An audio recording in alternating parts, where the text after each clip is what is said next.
Tooligans? It's your boy 2Times here at Pro Tools Approved with the 845 hitting the stores, the locals, Home Depot, Lowe's, others. The conversation's been opened up again of which one's best between the 850, the 850, the 845, and the 840. Is there a best? Is one better than the other? Are they all equal in the same way? Equal in different ways? Here's my take on it. So the 840,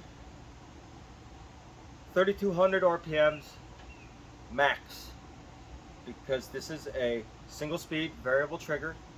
The 845 max RPM is 3400 because it is a 3-speed manual.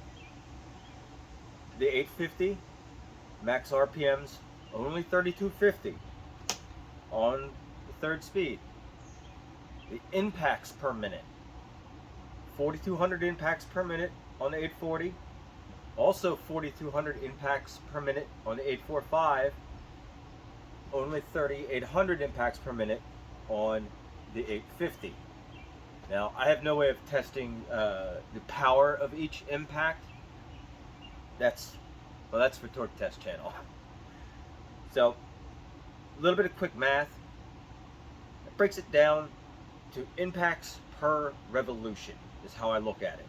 With 840, you're going to end up at 131, 124 at the 845, and 1.17 for the 850.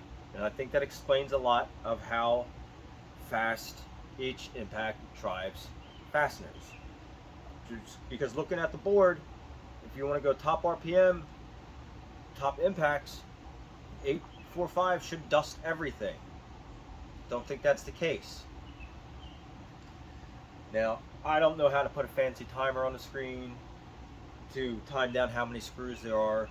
You can see these two are pretty well beat up. I use these. I don't just mess around in the garage for them.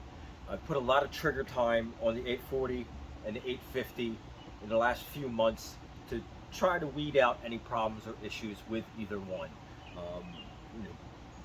Regardless, they both hold up extremely well. I've got quite a fond spot for the 850 because it is so small and so light. Fits in great places with cabinetry work, especially with a power stack battery on it. It's definitely a great combo. So I'm going to just run a couple nails in, or fasteners here, screws. Some you can time them on your own, whatever you want to do. So you get a look at them. Here's the 840.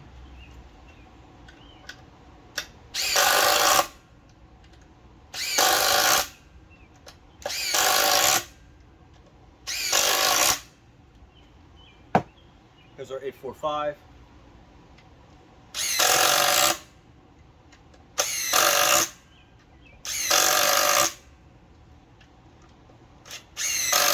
I can feel that. I can feel it noticeably slower. And here's our 850.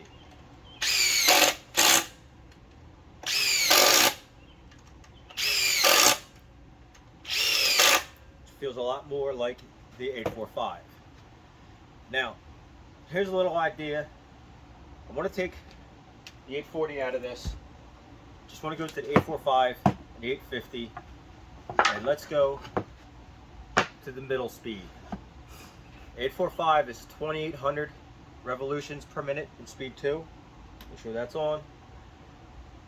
4200 impacts per minute gives us 1.5 impacts per revolution. The 850 here in speed 2, 2800 RPMs equal only 3800 impacts per minute. So we're 400 impacts per minute less, which brings us to 1.36 impacts per revolution. Which one's going to drive faster? Both. There you go. You're going to make me do this. Full battery. No, not full battery.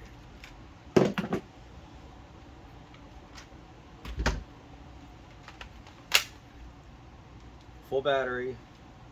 Speed 2. Speed 2.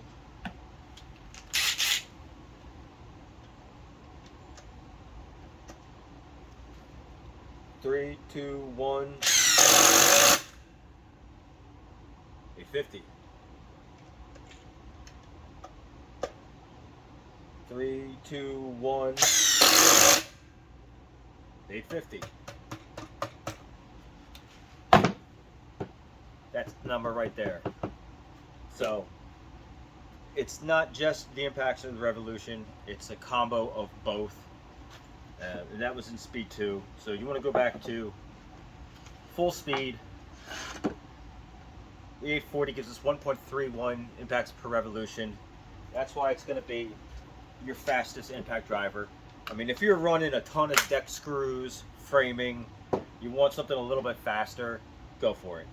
Like I said earlier, I really like the 850 just because of the size and the lightness. It's very maneuverable, it gets into tight spots. It's nice with the mechanical speed switch. Sometimes I've got to drop it down and I don't quite have the leverage to put a big fastener into an awkward spot. Now, is the 845 going to be worth it? I don't know. That's up to you. I mean, if you've already got an 840 or an 850, is there a need for it? Maybe once I can get a 5 amp hour power stack and we can try that out, maybe the 845 will show us something we haven't seen yet. In the meantime, like, subscribe, force that YouTube algorithm to send you more tool videos if you like it. Thank you for all the support. Go out and get yourself some tools.